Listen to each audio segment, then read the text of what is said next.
이렇게 인사하시죠. 옆 사람 보시면서 당신은 소중한 사람입니다. 잘 오셨습니다. 반대편에 계신 분에게 또 한번 인사할까요? 골라 잡으세요. 누구하고 얘기할지. 골라 잡았어요?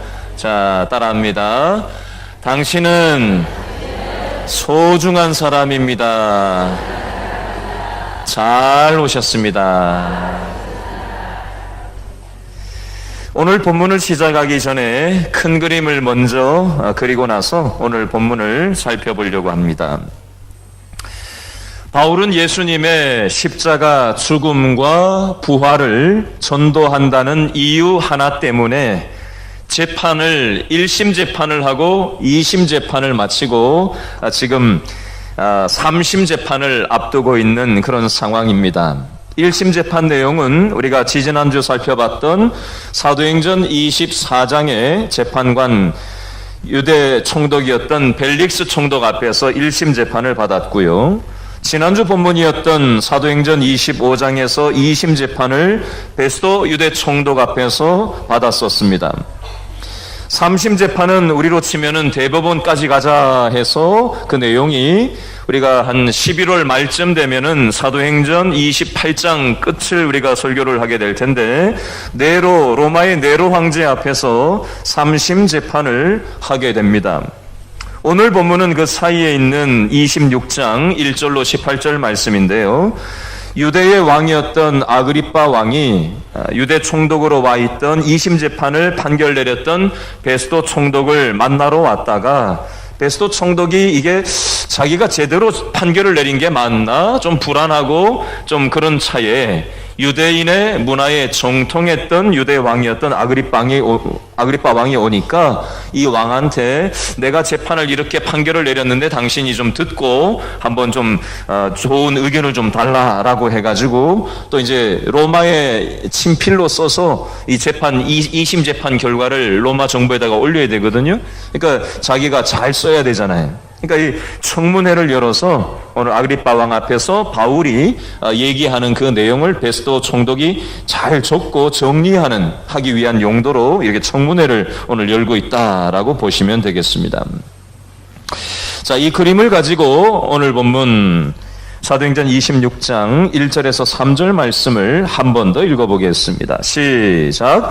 아그리빠가 바울에게 이르되 너를 위하여 말하기를 내게 허락하노라 하니 이에 바울이 손을 들어 변명하되 아그리빠 왕이여 유대인이 고발하는 모든 일을 오늘 당신 앞에서 무엇하게 된 것을 변명하게 된 것을 어떻게 여긴다고요? 다행히 여기나이다. 특히 당신이 유대인의 모든 풍속과 문제를 아심이니이다. 그러므로 내 말을 너그러이 들으시기를 바라나이다. 아멘. 우리가 살아가는 이 세상은 눈에 보이는 권력자들이 이 세상을 쥐고 움직여가는 것처럼 보입니다. 그러나 눈에 보이지 않는 하나님께서 역사를 주관하시는 줄로 여러분 믿으실 수 있기를 바랍니다. 남북 통일을 위해서 많은 권력자들이, 정치 권력자들이, 경제계의 사람들이, 많은 각계각층의 사람들이 이제 북한에 다녀왔습니다. 많은 사람들이 자기가 대표성을 띠고 그곳에 갔으니 자기가 경제 면에 있어서, 정치 면에 있어서, 문화 면에 있어서, 언론 면에 있어서 무언가 자신의 말과 자신의 입김으로 무언가 남북 통일을 가져올 수 있을 것처럼 호언장담들을 해대지만 여러분 하나님께서 남북 통일의 역사의 물줄기는 하나님 손에 있는 줄로 믿으실 수 있기를 바랍니다. 24장에 나오는 벨릭스 유대 총독도 권력이 있었던 사람이고요. 사도행전 25장에 나오는 베스도 유대 총독도 정권을 아주 힘있게 가지고 있었던 사람입니다. 그러나 이 사람들은 6년 임기 끝나면 바뀌는 거고 2년 임기 끝나면 바뀌었던 사람들입니다. 이 사람들은 권력자였지만 유대인들 때문에 정치적인 눈치를 보면서 판결을 내렸던 사람들입니다. 그러나 하나님은 바울을 결국 로마로 갈 것이라고 하셨고 결국 바울은 정치 권력의 힘에 의해서 왔다 갔다 하지 않고 하나님의 뜻 안에서 결국 로마로 가게 되는 것이 2심 재판에서 결정이 되는 것까지를 우리는 지난주에 살펴봤습니다. 오늘 본문에 보면 아그리빠 왕은 유대인들에게도 대제사장을 임명할 수 있는 권력자였고, 이 아그리빠 왕은 유대 사회에서 굉장히 영향력 있는 인물이었습니다. 그래서 바울 입장에서는 아그리빠 왕에게 잘 보여야 하는 상황이었어요. 세상에서는 어떻습니까? 힘 있는 사람에게 그 사람의 눈치를 보는 게 이 세상 이치입니다. 바울은 유대 사회에서 가장 권력이 있었던 아그리빠 왕의 눈치를 봤을까요? 보지 않았을까요? 2절에 보니까 아그리빠 왕의 마치 눈치를 보는 것처럼 한글 성경에는 번역이 돼 있고 그런 것처럼 우리는 이해가 되는데 실제 그렇지 않습니다. 2절 말씀에 보니까 내가 당신 앞에서 변명하게 된 것을 어떻게 여긴다고 되어 있죠? 다행히 여긴다라는 한글의 번역은 적절한 번역이 아닙니다. 다행히 여긴다라는 것은 만약 이렇게 되지 않았다면 큰일 날 뻔했다라는 것을 담고 있는 의미인데, 이미 바울의 2심 재판 결과는 로마에 가는 것은 이미 기정사실화된 내용으로 마침표가 찍혀진 거예요. 아그리빠 왕하고 뭐 청문회를 한다고 해서 로마 가는 게 별로 달라질 일은 하나도 없습니다. 취소되지도 않습니다. 여러분, 여기서 나오는 이 다행히 여긴다라는 이 배경에는 우리가 좀 성경에 보이지 않는 면을 좀 알 필요가 있는데요. 사도 바울은 예수 믿는 사람을 잡아 죽이려고 목숨 건 그런 삶을 살았던 삶으로부터 예수님, 부활하신 예수님을 만나고 난 다음에 삶이 완전히 반대가 된 사람입니다. 그러면서 사도 바울은 예언의 말씀을 듣게 되는데, 사도 바울, 너는 앞으로 하나님을 알지 못하는 유대 사회에서만이 아니라 이방인들한테 가서 선교 사역을 하게 될 거다라는 예언을 미리 들었습니다. 그리고 사도 바울은 수년 동안 전 세계를 다니면서 선교 사역을 해서 하나님을 알지 못하는 이방인들을 선교하는 삶을 그동안 살아왔었어요. 그리고 사도 바울에게 또 어떤 예언이 있었냐면, 사도 바울, 당신은 앞으로 왕 앞에서 전도하는 일이 있을 거다라고 했는데, 아직까지는 왕 앞에서 전도한 적이 없었거든요. 근데 오늘 본문에 보니까 왕 앞에 서 있어요. 누구죠? 아그리빠 왕, 유대인의 왕인 아그리빠 헤롯 2세 앞에서 전도할 기회가 생겼는데, 이 기회를 만들기 위해서 사도 바울이 일부러 나 좀 만나달라고 왕 찾아갔습니까? 그게 아니라 감옥에 있었는데 왕이 와가지고 내가 바울을 만나겠다고 해서 이게 청문회가 만들어진 거란 말이에요. 여러분, 하나님은 역사의 물줄기를 움직여 가시는데 내가 안간힘을 써서 되는 게 아니라 하나님께서는 하나님의 계획과 섭리와 하나님의 시간이 있어서 하나님께서 필요하시면 그 시점에 하나님의 방식으로 바울의 삶 가운데 때로 이방인을 전도할 기회를 주시기도 하고, 권력자들 앞에, 벨릭스 총독 앞에 세우시기도 하고, 사도행전 24장, 사도행전 25장에 베스도 앞에 세우셔서 전도하게 하시기도 하고, 또 오늘 본문에 보니까 아그리빠 왕 앞에 세우셔서 전도할 기회를 주셔서 하나님의 역사의 물줄기를 하나님의 시점, 하나님의 방식으로 하나님의 손 안에서 움직여 나가시는 줄로 여러분 믿음으로 바라볼 수 있기를 바랍니다. 여러분, 많은 사람들은요, 힘 있는 사람 앞에 눈치를 봅니다. 저 사람한테 내가 말 한번 잘못했다가 내가 어떻게 잘못 불이익이 올까봐, 이 아그리빠 왕 앞에서 어지간한 사람 같으면 눈치를 보고 좋은 말로 이빨림으로, 사탕발림으로 하기가 쉬운데, 사도 바울은 그렇게 하지 않았습니다.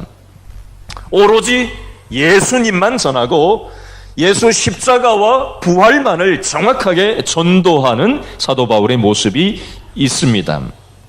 여러분, 이 대목에서 하나 적용점을 하나 생각하고 지나갔으면 좋겠는데요. 대다수의 사람들은 사람과 관계할 때 보면 자식 얘기를 시작하기도 하고, 배우자 얘기를 시작하기도 하고, 돈 얘기를 하기도 하고, 건강 얘기를 하기도 하고, 이런저런 대화거리들이 많이 있잖아요. 그죠? 직장생활, 사회생활, 가정생활, 명절에서 친지들 만나가지고 이렇게 저렇게 할 대화거리들이 많이 있잖아요. 그죠? 오늘 이번 명절 때 이런저런 얘기 많은 사람들 만나서 많은 얘기를 하셨잖아요. 내용은 다 다른데 제가 핵심을 하나 얘기 드릴게. 한번 생각해 보세요. 어떤 사람은요, 자녀 얘기가 나왔는데 가만히 그 사람 얘기를 정신없이 듣다 보면은 잘 분간이 안 되는데, 다 지나놓고 얘기가 끝나고 가만히 생각해 보면 결국 무슨 내용 얘기했어요? 지 자식 자랑하는 얘기하는 거예요. 결국은 또 어떤 얘기를 하는데, 결국은 자기 잘났다고 얘기하고, 자기를 드러내려고 하고, 자기가 성공했다고 얘기하고, 자기가 지식이 있다고 얘기하고, 내가 뭔가 할 수 있다고 생각하는, 결국은 자기중심적인 얘기를, 내용만 달라졌지 결국 그 얘기하는 게 이 세상 사람들의 대화의 목표치입니다. 아닌 것 같은데. 근데 오늘 사도 바울은 건강 얘기를 시작하든 무슨 얘기를 시작하든지 간에 항상 사도 바울의 관심은 어디에 있었다고요? 왕 앞에 갔든, 유대 총독 벨릭스 앞에 갔든, 유대 총독 베스도 앞에 갔든, 이방인들한테 갔든, 죽을 고비에 있든 항상 사도 바울은 어떤 얘기에 관심이 있었다고요? 예수 십자가와 부활만을 그저 전하는데 자기의 목을 걸고 당당하게 눈치 보지 않고 오로지 그것을 전하는데 관심이 있었다라는 겁니다.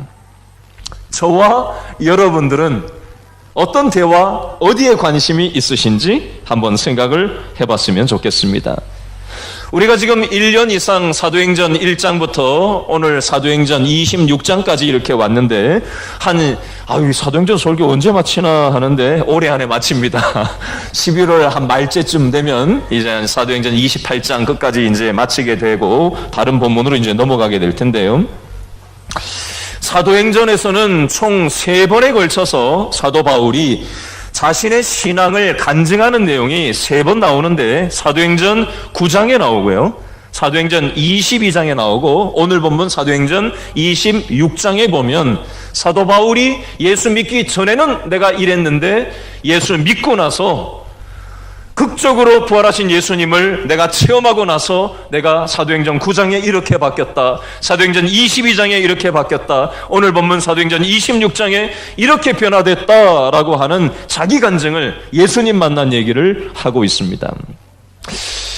여러분, 우리는 설교를 들으면서 하도 듣고 또 들어서 그냥 무덤덤하게 설교를 듣는 경향이 있을까봐 제가 조금 여러분의 이해를 돕기 위해서 예를 하나 가지고 왔습니다. 현대판 사도 바울이라고 불리우는 분이 한 분 계셔서 제가 소개를 좀 하려고 하는데요. 울산대학에서 교수 생활을 하고 있는 울산대 법철학과 교수인 이정훈 교수 이야기입니다. 이분은 자신의 존재의 이유를 알고 싶었던 20대의 이른 나이에 머리를 깎고 절로 들어갔습니다. 그렇게 답을 찾아보려고 했지만 생각처럼 답을 찾을 수가 없었고, 그 물음을 잠시 내려놓고 사회로 눈을 돌려서 모순으로 가득 찬 이 세상을 바꿔보고 싶었습니다. 문제는 기독교였어요. 혁명을 하려면 예수 믿는 사람들부터 뿌리째 뽑아야 된다고 생각을 했고, 기독교인들이 눈에 가시 같은 존재로 여겨졌습니다. 왜 기독교인들은 때마다 모여서 누군가를 향해서 노래를 부르고 아멘을 외치고 심지어 눈물까지 흘리는 걸까? 이런 기독교인들의 모습이 이정훈 교수의 눈에는 어리석어 보였다고 합니다. 그래서 집요하게 기독교를 공부하기 시작했고요, 상대방을 알아야 무너뜨릴 수 있다고 여겼기 때문에 아침에 눈을 뜨면 성경부터 찾아서 읽었다고 합니다. 쉬는 시간에는 설교 방송을 드렸고요, 종교개혁사의 위인들 위클리프와 칼빈과 아브라함 카이퍼의 책들을 연구하기 시작했습니다. 한국 교회사도 빠짐없이 읽었다고 합니다. 믿음 좋은 신앙인, 목회자들도 사실 읽기 어려운 책들까지 갖다 놓고 연구를 했습니다. 목적은 교회를 공격하기 위해서. 어느 날 짐을 챙겨서 책과 자료를 들고 양평과 횡성 사이에 있는 절에 들어갔다고 합니다. 심신을 충전하고 정교하게 기독교를 공격하려면 연구가 더 필요했기 때문에 박사 논문을 마무리할 작정이었습니다. 그러나 집중이 되지 않았고 친정집과 같은 절인데 왜 이렇게 집중이 안 됐는지 이상했습니다. 다음날 새벽 예불을 올리고 아침 공양을 드렸는데 전 같으면 정신이 맑아야 되는데 머리가 이상하게 아파왔고 기분이 나쁜 두통이 끊이지를 않았습니다. 더 이상했던 것은 절을 조금 빠져나가서 절하고 물리적인 거리가 멀어지면은 두통이 사라지는데 이제 괜찮아졌나? 하고 다시 절 쪽으로 가까이 오면 올수록 다시 기분 나쁜 두통이 심해져서 도저히 절에 있을 수가 없었다고 합니다. 그래서 짐을 챙겨서 집으로 돌아와서 아내가 지어주는 밥을 먹으려고 하는 사이에 TV를 기독교 채널을 틀어서 설교를 듣는데 왜요? 기독교 죽이려고 연구를 하려고 설교를 듣는데 어김없이 그 기독교 설교를 채널을 들으면서 웃기고 있네 너나 잘하세요 라고 아내가 듣는 데서 그렇게 얘기하던 중에 그 순간 믿을 수 없는 일이 일어났다고 합니다. 입을 더 움직일 수가 없게 되었고 자기의 혀가 굳어지고 있다는 것을 느끼고 무언가가 자기의 온몸을 휘감는 것을 느꼈다고 합니다. 그리고 앞으로 완전히 꼬꾸라지게 되고 나 이대로 죽어버리는구나 라는 것을 느꼈다고 합니다. 결론부터 얘기하면 이정훈 교수는 바로 이 순간에 극적인 회심을 체험하게 되었다고 합니다. 자신은 이 세상 그 누구보다 의인인 줄 알았는데 그러나 주님 앞에 고개를 들 수 없는 죄인이었다는 사실을 그 기적과도 같은 찰나의 순간에 온몸으로 느끼게 되었다고 합니다. 대체 누가 나 같은 쓰레기를 위해서 죽었단 말인가? 예수님이다. 창조주 하나님이다. 감당하기 어려운 마음이 들어오기 시작했고 그가 왜 십자가에 나를 위해서 죽었단 말인가 하면서 두 눈에서 주체할 수 없는 눈물이 쏟아져 나왔다고 합니다. 누구보다 자신은 기독교를 미워했던 사람이었고 하지만 이 시간이 있기 전에 수많은 갈등의 시간이 있었다고 합니다. 지피지기 기독교를 공격하려면 기독교를 알아야 했기 때문에 성경을 읽을 때마다 성경이 믿어지지 않고 웃음밖에는 나오지 않고 성경은 도대체 말이 안 되는 책이라고 여기면서 연구를 위해서 기독교를 죽이기 위해서 읽었었는데 이상하게도 순교자들의 역사를 읽을 때면은 후스 같은 종교개혁자를 보면 어떻게 당당하게 죽음 앞에서 그렇게 자기의 믿음을 지키고 죽을 수 있었을까 이해가 되지 않았습니다. 충격을 받았다고 합니다. 이게 뭐지? 죽음의 공포가 어떻게 없을 수가 있지? 이데올로기도 아닌데 공포가 없는 죽음이 자신에게는 공포처럼 다가왔다고 합니다. 혁명을 위해서 죽는 사람도 있습니다. 그렇게 영웅이 되지만 그 죽음도 어쩔 수 없는 죽음이고 순교자들의 죽음과는 다르다라는 것을 연구하면서 느꼈다고 합니다. 스스로 선택하는 죽음, 그 앞에서 자기는 두려움을 느꼈고 과연 기독교의 신앙이 진짜라면 어떻게 하지? 예수가 진짜라면 그의 부활이 사실이라면 나는 지금까지 하나님을 대적하면서 살아간 것이 아닌가? 라고 하면서 그 신앙서적을 연구하면서 자기의 마음이 혼돈되었다고 합니다. 결국 회심으로 그것에 마침표를 찍으면서 누가 죽으신 거냐 이 질문에 사로잡히게 되었고 이 세상을 창조하신 그 창조주가 날 위해서 십자가에 달려 죽으시고 다시 살아나셨다라는 사실을 믿음으로 받아들이게 되면서 이정훈 교수는 눈물을 멈출 수가 없었다고 합니다. 길을 걸으면서도 울고 운전을 하면서도 울고 십자가만 보면 가슴이 아릴 정도로 넋이 나간 사람처럼 그렇게 울고 세상이 달라 보이기 시작했다고 합니다. 성경을 다시 들여다보기 시작하자 보아도 전혀 보이지 않고 들어도 전혀 들리지 않았던 그 말씀이 보이고 들리기 시작하고 입에선 찬양이 떠나지 않는 삶으로 완전히 삶이 뒤집어졌다고 합니다. 지금은 기독교의 변증가가 되어서 자신의 인생의 삶에 있는 한계와 모순과 위선의 세계를 폭로하고 남을 정죄하고 사회를 비판하면 할수록 스스로 의롭다 여긴 이들, 그런 의인들이 만든 인류의 역사는 역설적이게도 언제나 파멸의 역사였다라는 것을 깨닫고 한때 어리석어 보였던 예수 십자가 복음을 지금은 자신의 삶의 전부로 여기는, 그리고 다른 길은 없고 오직 예수만이 우리의 구원자 되심을 믿고 믿음으로 전하는 그런 법 철학자가 되어서 지금 생활을 하고 있습니다. 이 내용을 간증을 이번 주 금요일 날 금요 영성 집회 때 영상 설교로 우리는 듣게 될 것입니다. 오셔서 함께 은혜의 시간 되셨으면 좋겠습니다. 여러분, 한 사람의 삶을 하나님께서 송두리째 변화시키셨는데 오늘 본문에도 보면 사도 바울의 삶도 원리가 아주 똑같아요.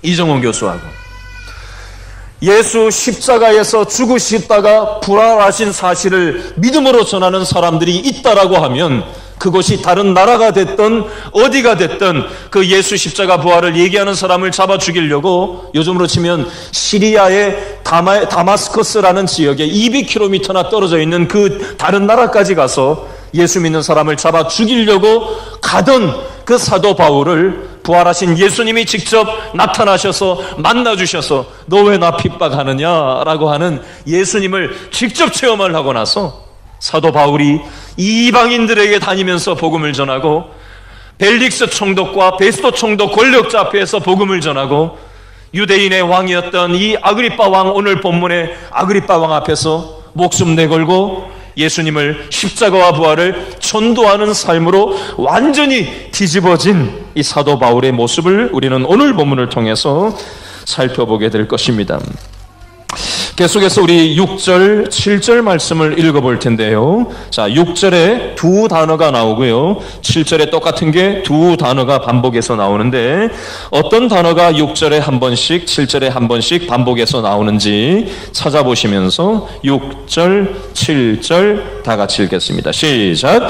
이제도 여기 서서 신문 받는 것은 하나님이 우리 조상에게 첫 번째 단어입니다. 약속하신 것을 두 번째 단어예요. 바라는 까닭이니 7절 이 무엇은 약속은 우리 12지파가 밤낮으로 간절히 하나님을 받들어 섬김으로 얻기를 바라는 바인데 아그리빠 왕이여 이 두 번째 단어 소망으로 말미암아 내가 유대인들에게 고소를 당하는 것이니이다. 아멘. 답 다 드렸지요? 첫 번째 단어가 뭐가 반복된다고요? 약속의 동그라미를 해놓으시고요. 6절 둘째 줄 약속, 7절 첫째 줄 약속. 두 번째 단어는요 바라는, 7절에는요 넷째 줄에 소망. 다르게 써 있는데 의미는 똑같아요. 자, 요거 설명하겠습니다.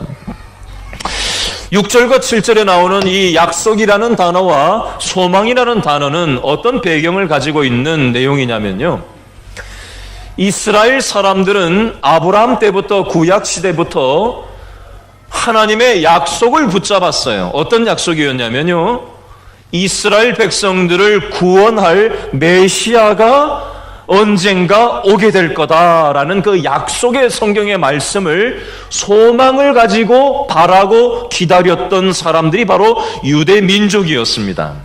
그 얘기하는 거예요. 사도 바울도 유대인 출신이기 때문에 이 구약의 메시아가 앞으로 이 땅에 올 거다라는 그 약속을 똑같이 가지고 살았던 게 사도 바울이었습니다.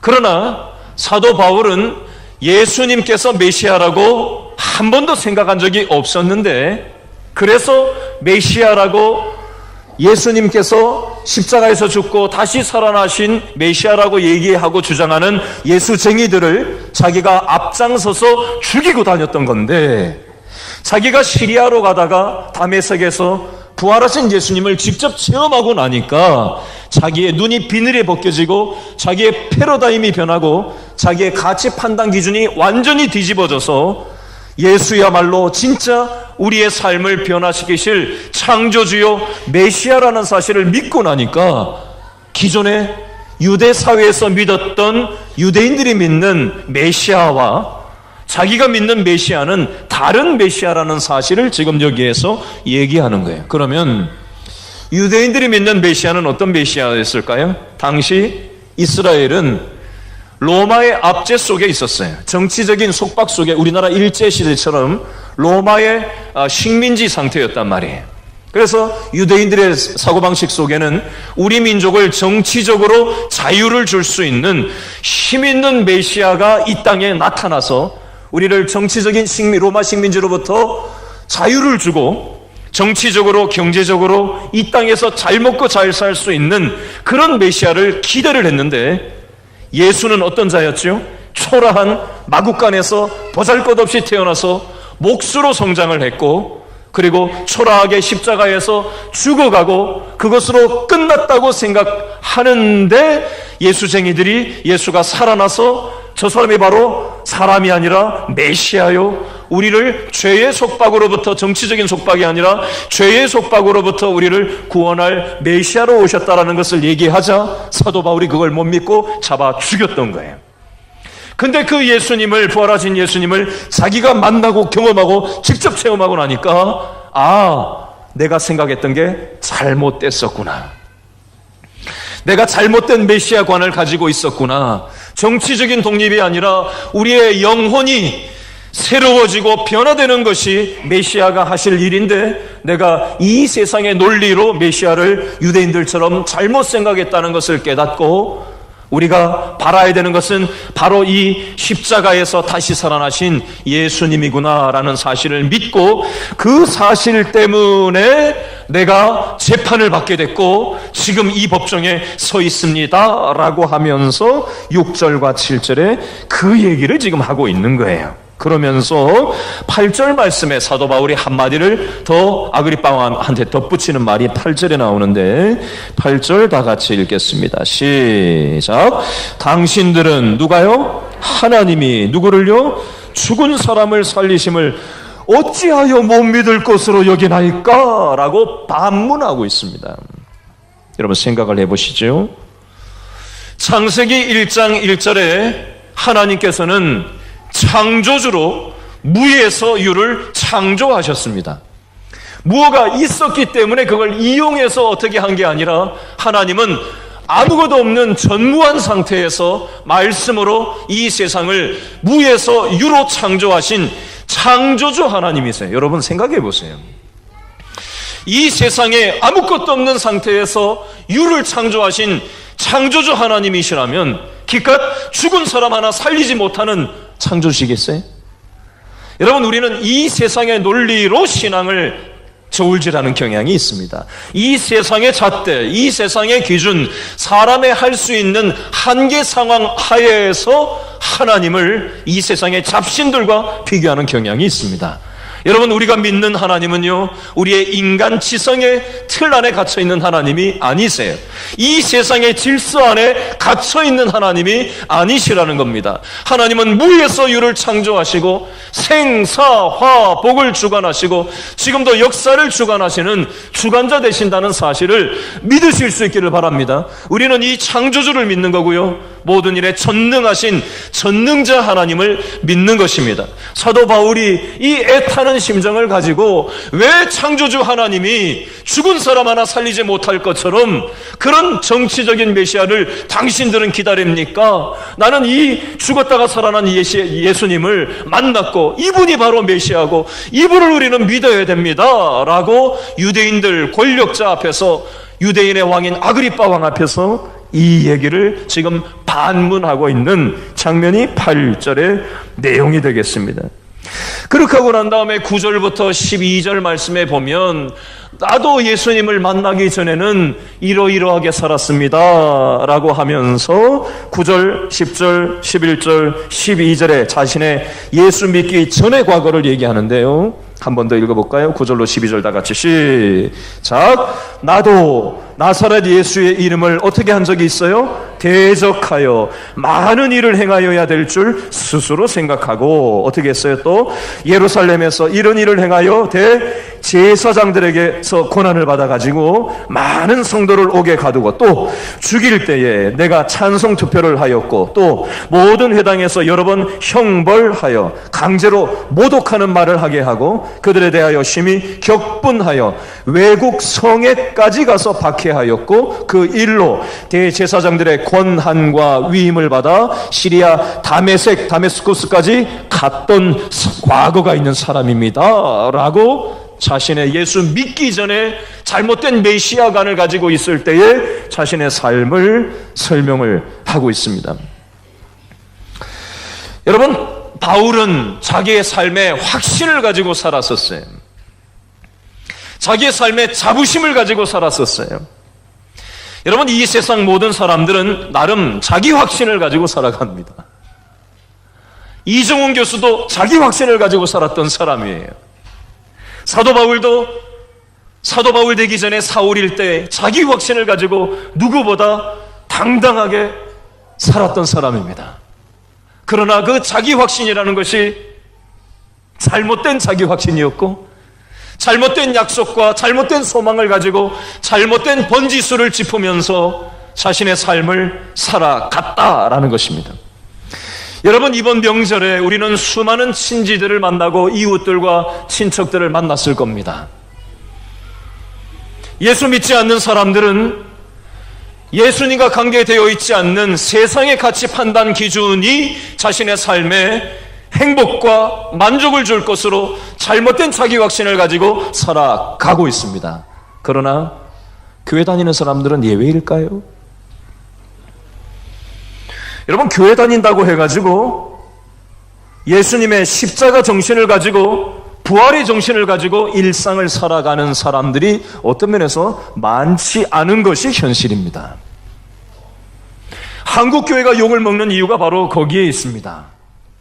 한국교회는 저와 여러분의 일상의 모습이에요. 어느 교회의 모습이 아니라 우리의 믿는 사람들의 일상의 모습이 결국 한국교회의 자화상인 겁니다.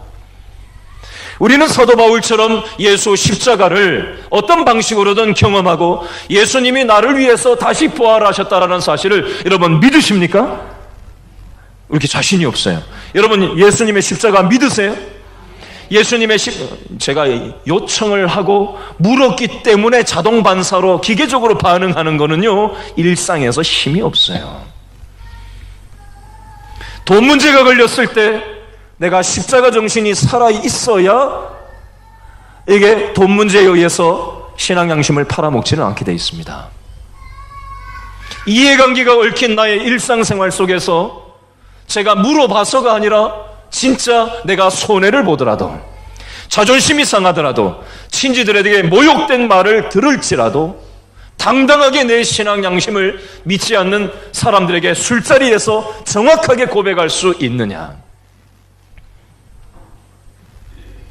교회 안 다니는 사람들이 교회 다니게 된 것을 오늘 본문에서는 얘기하는 것 같지만, 어떤 면에서 교회는 다니지만 신앙생활을 한답시고 하지만 나의 일상생활에서는 전혀 십자가 정신이 살아있지 않은, 죽었다가 살아나신 부활의 정신을 일상에서 살아내고 있지 못하다면 오늘 말씀을 우리는 마음 깊이 새겨 들어야 할 것입니다. 이런 우리들을 향해서 사도 바울은 오늘 우리에게 무엇을 자기의 경험을 통해서 얘기하기를 원하냐면요, 우리 13절과 14절, 15절 말씀을 우리 이어서 한번 읽어볼까요? 13, 14, 15절 다 같이 시작.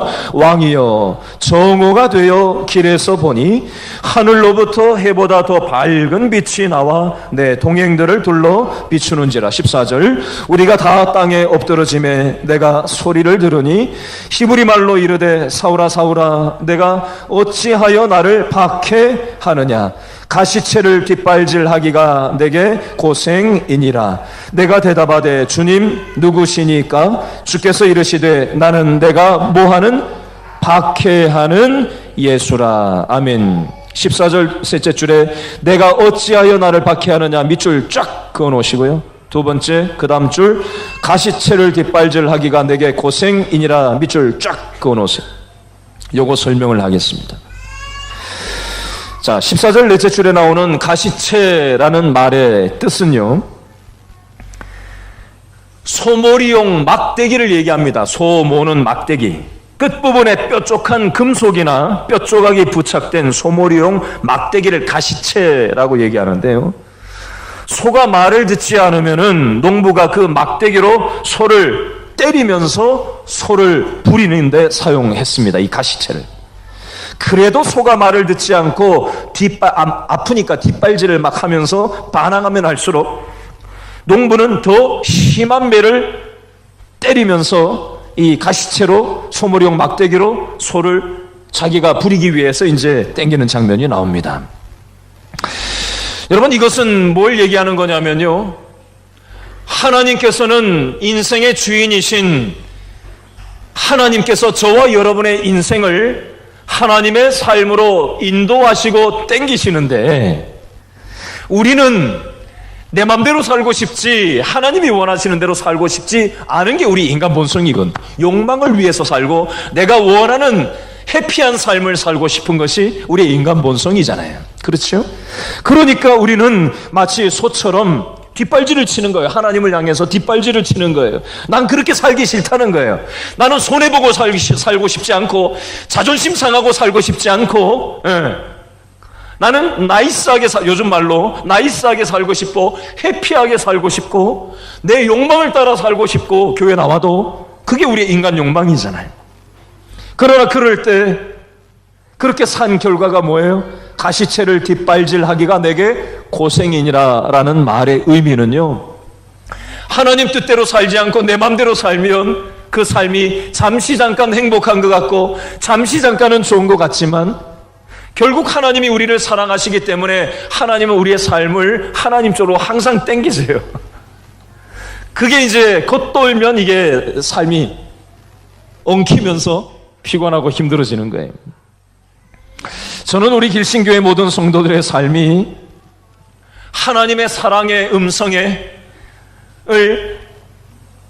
밀쳐내지 말고 하나님의 이 사랑에 우리를 향하신 이런저런 접근에 대해서 여러분 믿음으로 받아들이시고, 예배당 안에 와 있다고 안전지대가 아닙니다. 여러분, 물리적으로 예배당 안에 예배 형식 안에 있다고 해서 우리는 신앙의 안전지대에 있는 게 아니에요. 어떤 면에서 더 중요한 일상생활, 돈 문제 걸리고 자존심 문제 걸리고 손해 보냐 마냐 하는 그 이해관계가 얽힌 우리의 일상생활 속에서 하나님의 뜻대로 우리가 살아가느냐, 아니면 내 욕망을 향해서 결정하느냐, 그 뒷발질을 하고 말고 하는 그 사이 속에서 하나님이 원하시는 선택과 결정을 할 수 있는 저와 여러분 될 수 있기를 바랍니다. 사도 바울은 부활하신 예수님께서 너 왜 나 박해하느냐라고 말씀하셨을 때, 내가 언제 예수님을 박해했죠? 라고 물어봅니다. 사도 바울은 자기 자신은 예수님을, 사람은 박해했지만 예수님을 직접적으로 박해하지는 않았다라고 얘기를 하고 있습니다. 근데요, 부활하신 예수님을 만나면서 사도 바울은 충격을 두 가지 받았습니다. 첫 번째 충격은요, 자기가 그동안 그토록 부정해왔던 나사렛 예수가, 우리 유대인들이 메시아를 기다렸던 그 약속하신 메시아라는 사실을 깨닫게 되면서 첫 번째 충격을 받았고요. 두 번째, 예수님을 만나고 나니까 예수님이 너 왜 나 박해하느냐라는, 나는 예수님 박해하지 않은 것 같은데 박해했다는 얘기를 들으면서 두 번째 충격을 받았습니다. 너무 남 얘기 같지요? 우리 얘기로 가지고 들어와서 적용을 해보겠습니다. 오늘 이 주일 예배에 나와서 예배드리는 저와 여러분들은 기본적으로 예수님을 믿는 사람들입니다. 그러나 우리가 일상생활 속에서 우리의 욕망을 위해서 예수님의 십자가 정신을 무시하고, 우리가 나의 욕망을 위해서 선택하고 결정하고 내 마음대로 살아간다면, 어떤 면에서 그것이 바로 예수님을 핍박하고 박해하는 것과 같은 이치라고 오늘 성경에서는 얘기하는 것입니다. 약간 달리 적용해 볼까요? 내가 나의 욕망을 위해서 내 주위에 있는 사람을 해치고 짓밟을 때, 이것이 바로 예수님의 몸을 해치는 거라고 오늘 적용을 할 수가 있고요. 내가 내 옆에 있는 사람을 누군가 모욕하는 것이 예수님을 모독하는 것과 같은 이치가 되는 것이고요. 내가 내 옆에 있는 형제자매를 외면하는 것이 바로 예수님을 모욕하고 외면한 것과 같은 이치에 해당한다라고 적용해서 생각을 해볼 수가 있습니다. 나는 예수님 믿으니까, 오늘 주일날 예배 드렸으니까 나는 예수님 믿고 이만하면 잘하고 있다고 안심을 하는 것은 굉장히 곤란합니다. 과연 나는 나의 욕망과 나의 원함을 위해서 십자가 정신과 예수님의 부활 의식이 일상에서 살아있는 신앙생활을 하고 있는가 한번 돌아보실 수 있기를 바랍니다. 마지막 16절 말씀을 읽고 말씀을 마무리하려고 합니다. 16절 다 같이 시작. 일어나 너의 발로 서라. 내가 내게 나타난 것은 곧 내가 나를 본 일과 장차 내가 내게 나타날 일에 너로 첫 번째 무엇? 종, 두 번째 증인을 삼으려 함이니. 일어나 너의 발로 서라. 밑줄 쫙 그으시고요. 종과 증인을 삼으려 함이니 밑줄 쫙 그어놓으세요. 일어나서 너의 발로 서라는 것의 의미는요, 이제는 믿음으로, 과거에는 믿음 없이 살았지만 이제는 믿음을 가지고 너의 과거 삶의 방식을 내려놓고 믿음으로 일어나라는 걸 얘기하는 거예요. 그래서 믿음으로 살아갈 것을 얘기하는 거고요. 종과 증인으로 사도 바울을 삼겠다라고 하는 의미는요, 종은 어떤 의미가 있냐면 배 밑창에서 노를 젓는 노예를 상징합니다. 배 밑창에 들어가 보면 바깥을 내다보는 창문이 달려있지를 않아요. 자기가 노를 젓는 배가 어느 방향으로 가는지도 볼 수가 없습니다. 자기 결정권이 없어요. 단지 북치는, 로마 시대의 배 밑창에서 노예들이 노 젓는 영화를 본 적이 있는지 모르겠는데요, 북치는 사람들이 있거든요. 북을 치는 사람들이 있으면 그 북소리에 맞춰가지고 노를 그냥 젓는 거예요. 배 밑창에서, 창문도 없는 데서 북소리에 맞춰서 그저 노를 젓는 거예요. 그게 종이에요. 여러분, 하나님께서는 우리 인생의 주도권을 잡으시고 하나님이 우리의 삶을 움직여 가시기 위해서 우리의 인생의 북을 치실 때 우리는 종으로서 하나님의 부름에 맞게, 예수님의 부름에 맞게 우리의 일상의 자리에서 종으로 살아가도록 우리를 부르셨다라는 사실입니다. 사도 바울은 자기의 욕망의 노예로 살아간 것이 아니라 하나님이 북치는 대로, 하나님이 하라시는 대로 그렇게 종으로서의 삶을 살아갔다라는 것이고요. 증인이라는 표현은 어떤 의미냐면요, 자기의 증언에 목숨을 거는 사람이 증인의 삶입니다. 사도 바울은 수많은 로마의 총독들 앞에서, 유대의 왕 앞에서, 또 28장에서 살펴보겠지만 로마의 황제 앞에서도 죽음을 두려워하지 않고 자기가 믿는 십자가와 부활에 대해서 목숨을 걸고 당당하게 행복하게 하나님 앞에서 살아갔던 사람이었습니다. 우리도 사도 바울처럼 똑같이 살 수는 물론 없어요. 그러나 우리의 일상생활 속에서 신앙의 양심을 팔지 않고 손해보더라도, 자존심 상하더라도 하나님께서 우리를 구원시켜 주시고 우리를 종으로, 증인으로 이 땅에서의 삶을 살아가게 하신 이유가 무엇인지 생각하시고 우리의 언제가 될지 알지 못하는 짧은 남아있는 이 땅에서의 삶을 증인으로서, 종으로 살아가는 저 여러분 다 될 수 있기를 부탁드립니다. 기도하겠습니다.